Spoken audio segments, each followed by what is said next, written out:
Underneath that, there's no oxygen, no life.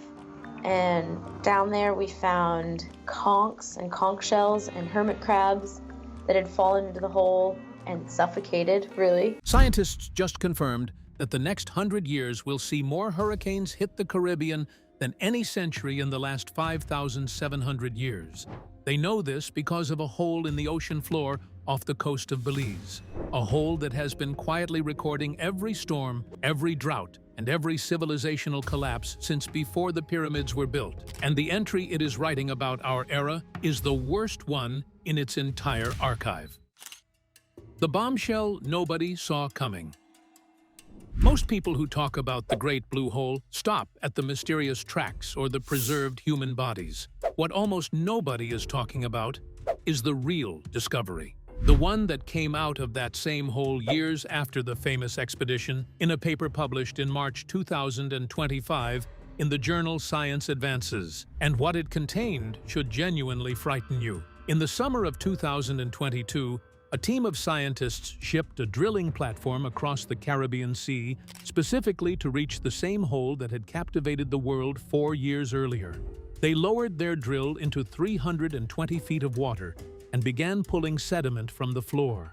When the core finally came back to the surface, it was 30 meters long, roughly 100 feet of compressed earth, and it held approximately 20,000 years of unbroken history inside a single cylinder of mud. Inside that core, scientists identified 574 storm events spanning 5,700 years. Every time a major hurricane had passed over the Great Blue Hole, the force of the storm stirred the water column just enough to disturb the perfectly layered sediment resting below.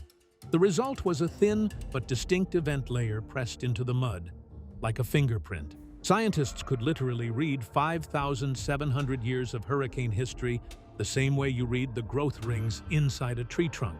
What they found should stop you cold.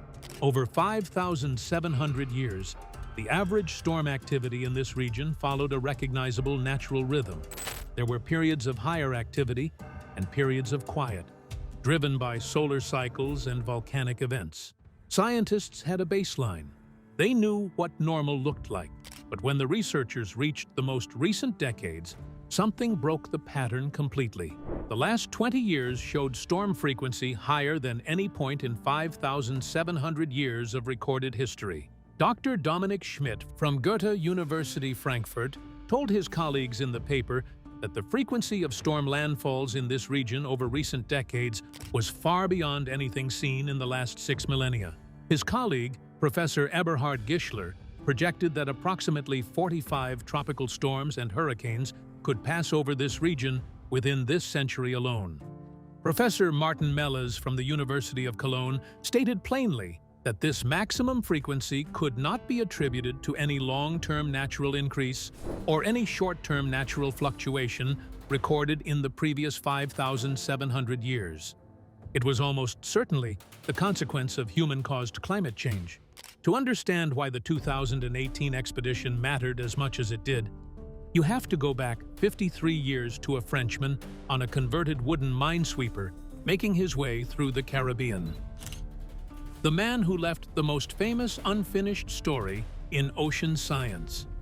Jacques-Yves Cousteau had already transformed the way the world thought about the ocean.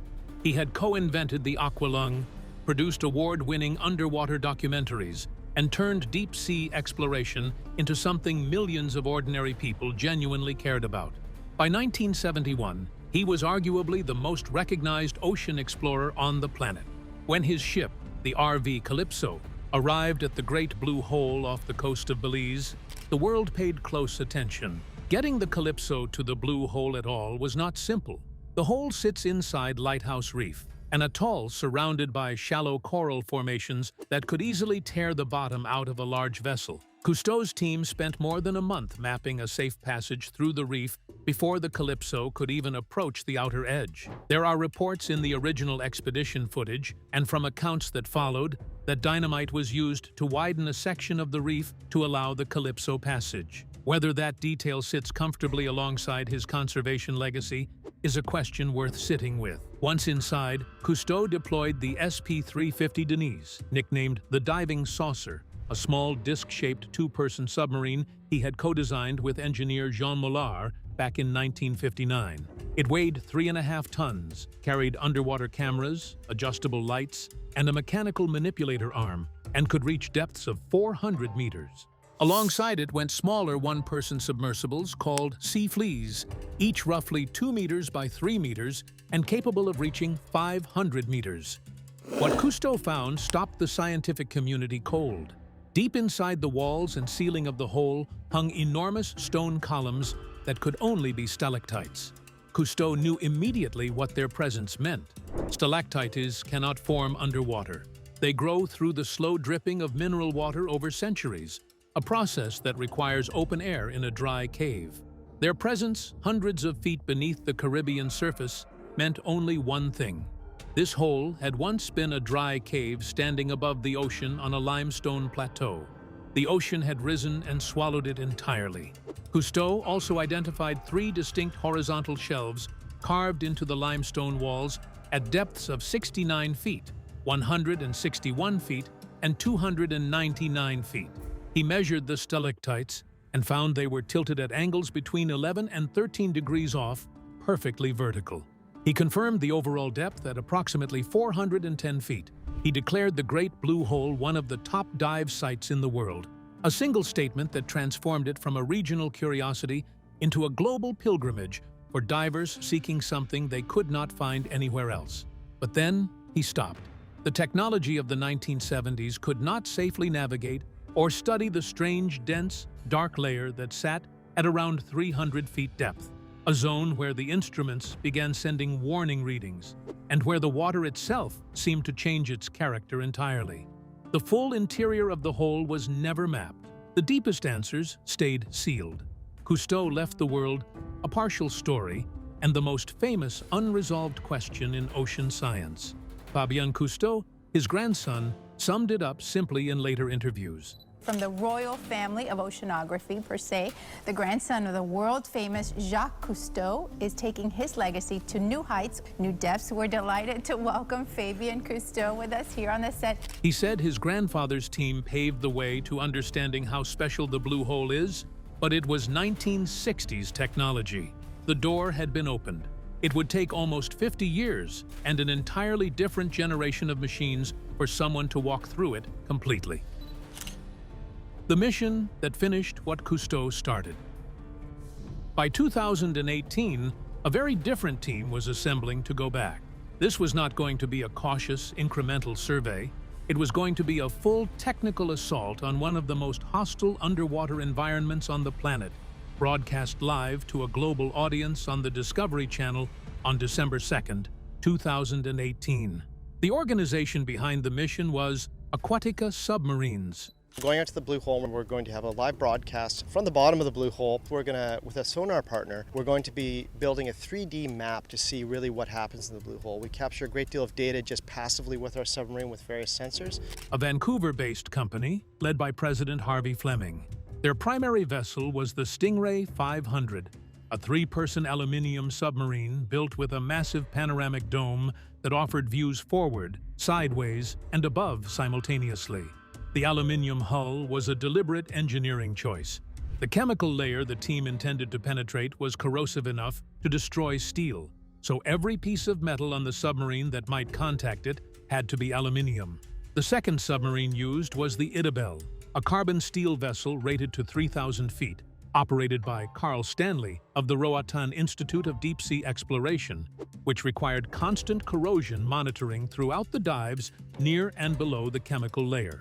Richard Branson, founder of the Virgin Group, travels beyond our world. Richard Branson is the guy behind everything Virgin, the old record stores, the airline, and now space travel, at least as close as you can get. And co-founder of the ocean conservation organization Ocean Unite, funded the mission and descended to the bottom personally.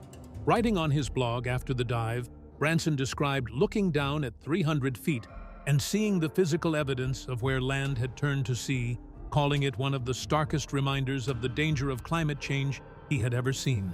Cousteau joined the mission carrying more than credentials. He was returning to the place his family history had left unresolved, closing a chapter that had been open since before he was born. He told interviewers that his grandfather's philosophy had stayed with him.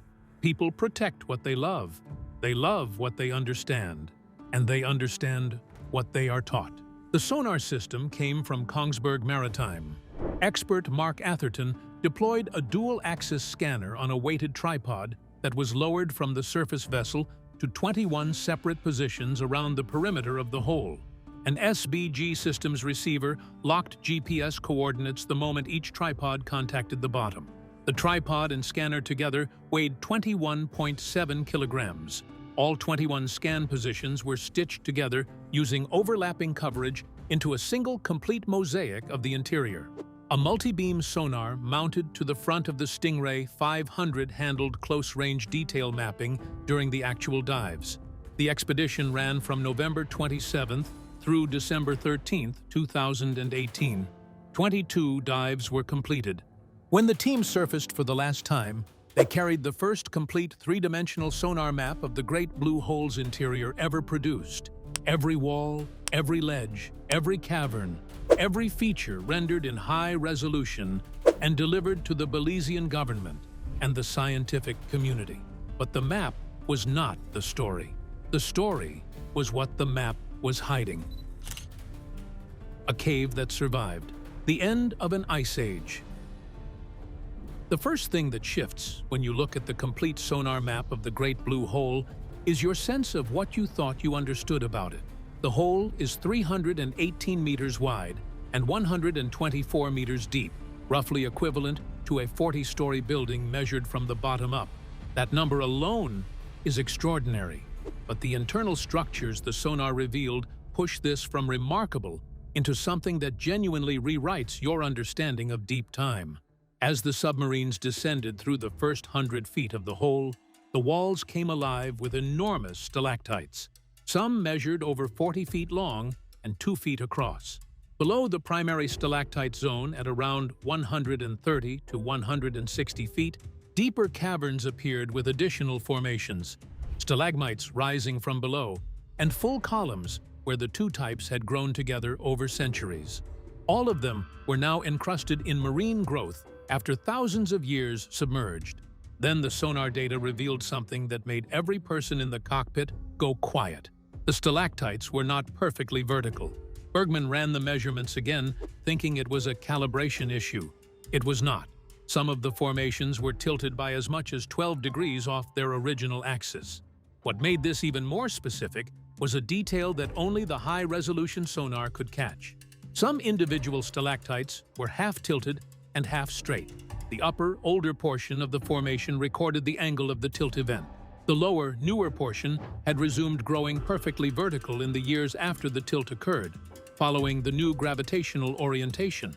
In a single piece of limestone, you could read the biography of a tectonic catastrophe, before, during, and after, written in stone. As the submarines continued downward, 3 horizontal terraces appeared carved into the walls of the hole, circling the entire interior at 69 feet, 161 feet, and 299 feet. At the deepest terrace, Bergman found a calcium carbonate layer, the physical remains of a coral reef that once grew in what had been shallow Caribbean water. At the middle terrace on the south side, V-shaped caverns cut 15 to 20 feet back into the rock, housing stalactites, stalagmites, and column formations still pristine from the ice age that formed them. These terraces are not random shelves. Each one marks a period in Earth's climate history when the sea rose fast enough to flood the cave, then paused for centuries at a stable level, long enough for waves to carve a precise notch into the vertical limestone. The smooth wall sections between the terraces represent the violent surges, where the sea rose so rapidly there was no time for erosion before it reached the next level. At the last glacial maximum, roughly 20,000 years ago, sea levels worldwide were between 115 and 125 meters below where they sit today. The Great Blue Hole was a dry cave on a forested limestone plateau. Whatever plants and animals lived on that plateau walked over its ceiling. The ocean that eventually swallowed it whole rose in surges fast enough to leave 100 feet of unmarked vertical wall between each terrace. At approximately 290 feet below the surface of the Caribbean, everything about the blue hole changes. The poison wall that erases time. The water ahead of the submarine becomes dense and dark and chemically unlike anything in the water column above it. Visibility collapses within feet.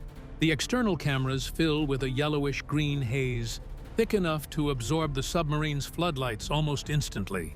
This is the hydrogen sulfide layer, and it functions in this environment not as a chemical curiosity, but as a wall, a ceiling, a barrier between two fundamentally different worlds separated by a single invisible line in the water. Hydrogen sulfide is the compound responsible for the smell of rotten eggs. In its dissolved form at the concentration present in the blue hole, it is corrosive enough to destroy steel on prolonged contact and toxic enough to kill almost every form of complex biology that encounters it. The layer exists because sulfate-reducing bacteria living in the low oxygen zone below the upper water column use sulfates to metabolize organic matter and release hydrogen sulfide as their biological waste product. This process had been running for thousands of years inside the sealed environment of the blue hole, accumulating over time until the layer became dense enough to stop light, stop life, and stop decomposition simultaneously. Bergman described the moment of crossing it as losing all of the Caribbean sunlight that had been filtering down through the upper water. Below the layer, looking straight up from inside the submarine, you could just barely make out the circular mouth of the hole far above, with every photon that entered from the surface absorbed by the chemical layer before it could reach the bottom. The altimeter became the only reliable navigation instrument. Visual orientation was completely gone. Below the hydrogen sulfide layer, the dissolved oxygen sensors read 0, not low, 0. Bergman was clear about this in her reports. There is not a drop of oxygen below the hydrogen sulfide layer. Nothing that requires oxygen to survive can function there. No fish, no bacteria capable of decomposition, no scavengers, no biological process that would disturb whatever arrives at the bottom. Marine biologist Rachel Graham from Mar Alliance shared something fascinating during the expedition. Hammerhead sharks and reef sharks regularly visited the blue hole during the dives, spiraling down the walls and hunting in the upper water column. They probed the edges of the hydrogen sulfide layer repeatedly, but they never crossed it. Every single time, they stopped just above the boundary and turned back. They could detect the chemical change in the water, and they refused to enter. In some sense, they understood the danger of that line more instinctively than any instrument could measure. What the complete absence of oxygen creates below this barrier is something that almost never exists in nature at scale. A perfect preservation environment. Once something sinks below the hydrogen sulfide layer, all aerobic decomposition that had been breaking it down while it fell through the upper water column stops the instant it crosses the boundary. No bacteria can process it, no organism can consume it, no current can disturb it. Whatever arrives at the bottom stays exactly as it arrives, held in chemical suspension for as long as the conditions of the hole remain unchanged. The blue hole floor was not a dead empty space. It was a museum. Everything that had ever fallen through that layer was still there. What was waiting at the bottom? When the submarines pushed through the hydrogen sulfide layer and the haze thinned enough to allow the sonar to read the sea floor, the first thing the instruments resolved was the conch graveyard. Hundreds of conch shells lay across the sediment at approximately 350 feet below the hole's north entrance. Some were piled against shallow ridges in the silt. Others rested alone, separated from any other debris by several feet in every direction. Every shell was intact. Every surface was unbroken. Every creature inside had long since been preserved by the anoxic conditions rather than consumed by anything. And surrounding every single shell were tracks. Bergman described the pattern in her expedition blog with a precision that made the scene feel immediate, even from the surface. Conchs had been wandering too close to the edge of the hole above. drawn presumably by feeding behavior near the reef at the rim, and had fallen in. They sank through the oxygenated upper water, crossed the hydrogen sulfide layer, and came to rest on the sediment below it. Those who survived long enough to still be moving tried to escape. Each one left a small drag mark, pulling away from the direction it had slid from. Then each one left a longer slide mark back down where it had lost its grip on the silt and fallen. Then it stopped moving, and the chemistry of the place held it exactly where it fell, forever. The conchs were not alone. Among the shells and hermit crabs and fragments of fish, the team also found a plastic bottle with its label still faintly readable. They found a small waterproof camera housing, a lost GoPro, sitting perfectly preserved on the seafloor, with someone's intact vacation footage still stored on it. The irony was something Branson addressed directly in his blog after the dive. The real monsters of the deep were not the mythical creatures the legends of the Blue Hole had always suggested. They were climate change and plastic. Both had found their way to the bottom of a place the world had considered untouchable. Then there were the human shapes. Two figures resting on the sediment in the zero oxygen zone below the chemical layer, preserved by the same chemistry that had frozen everything else in place.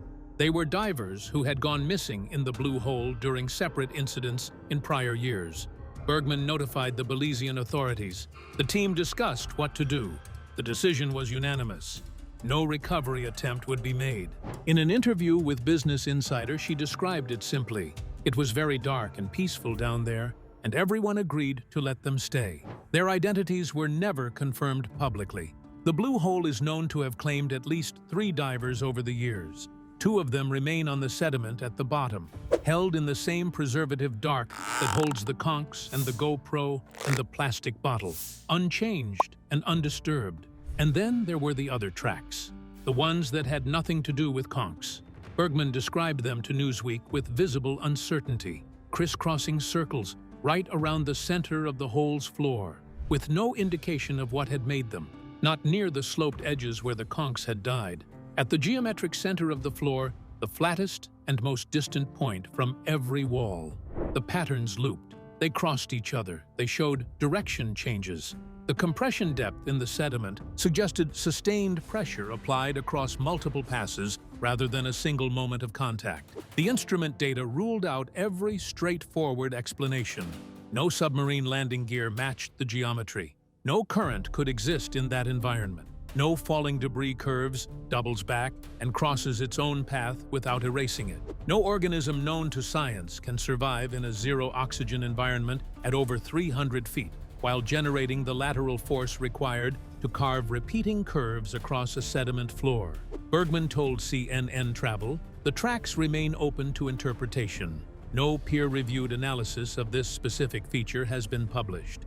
The tracks are still there exactly as the sonar first recorded them, exactly as they were before anyone ever looked. The Great Blue Hole preserved more than shells, lost equipment, and human remains. It preserved something far more consequential.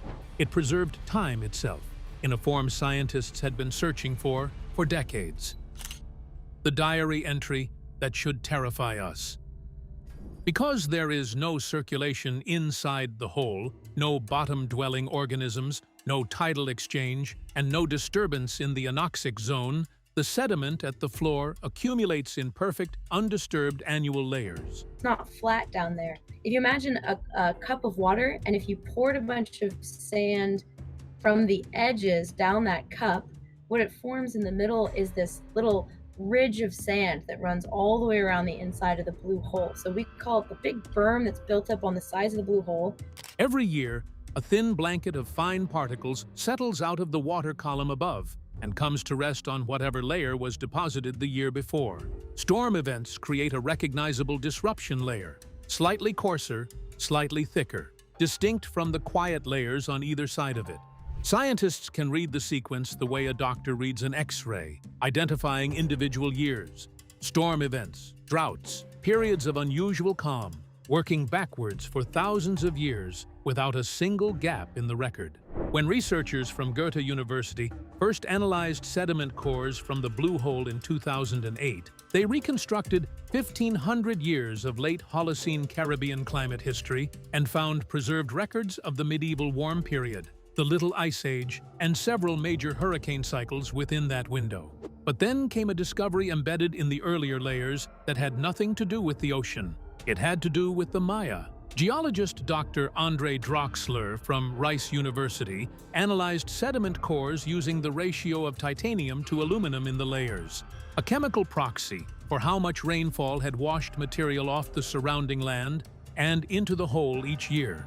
What he found in the layers corresponding to approximately 800 to 900 AD was a sustained drought, unlike anything in the centuries before or after it. Rainfall essentially collapsed. Regional tropical cyclone activity in the same period dropped from a historical average of 5 to 6 storms per 2 decades to just 1 or 2 per 2 decades. This was not a bad decade or a difficult generation. This was a catastrophe lasting over 100 years, written layer by layer into the sediment floor of a sinkhole in Belize. 800 to 900 AD is exactly the period historians identify as the collapse of classic Maya civilization. The Maya had built one of the most sophisticated civilizations in human history, with cities spanning the Yucatan, advanced mathematics, accurate astronomy, and a writing system complex enough to record their own history. Their entire agricultural system depended on predictable seasonal rainfall. When the rains failed, the crops failed. When the crops failed for a generation, the cities could not feed themselves. The population collapsed. The great centers emptied. The Great Blue Hole had recorded every year of that collapse in perfect sequence, one sediment layer at a time, while the world above it fell apart. A second period of severe drought appeared in layers corresponding to approximately 1000 to 1100 AD, matching the collapse of Chichen Itza and the second great wave of Maya civilizational failure. 2 civilizational collapses, both recorded without interpretation, without bias, without any commentary other than a change in the chemical ratio of 2 elements in a thin strip of accumulated mud. Then came the 30-meter core from summer 2022 and the Science Advances paper from March 2025. 5,700 years of storm records, 694 event layers identified and analyzed. 85% of all historically recorded tropical storms and hurricanes between 1950 and 2022 accounted for by corresponding sediment layers. The longest and most precisely resolved annual hurricane record ever assembled from the Atlantic Basin. The conclusion required no interpretation. Storm frequency in the last 2 decades exceeded anything in 5,700 years of prior history. Professor Gischler's projection of approximately 45 tropical storms and hurricanes hitting this region within this century was based on the current trajectory, not a worst-case model. Professor Melz stated that the current maximum frequency lay outside the entire range of natural variability captured in the record. There was no natural explanation. The accelerant was human activity. The Great Blue Hole sat quietly through ice ages that buried its cave in glacial cold. It survived a sea level rise fast enough to drown 100 feet of limestone wall before anyone could carve a shelf into it. It recorded the slow collapse of a civilization that had no idea a sinkhole in Belize was taking notes. It held the bodies of the divers who fell into it and kept them perfectly still. It captured every hurricane that passed over it for 5,700 years and filed each one in sequence. Bergman described it in one of her interviews as a place that is exactly the way it was thousands of years ago and will remain exactly the way it is thousands of years in the future. She was speaking about its physical stability. But the sediment record says something more layered than that. The Blue Hole has been patiently writing a diary for longer than any civilization on Earth has existed. We finally built the technology to read it, and the entry it is writing right now, in the present, in our era, is the most alarming one in the entire collection.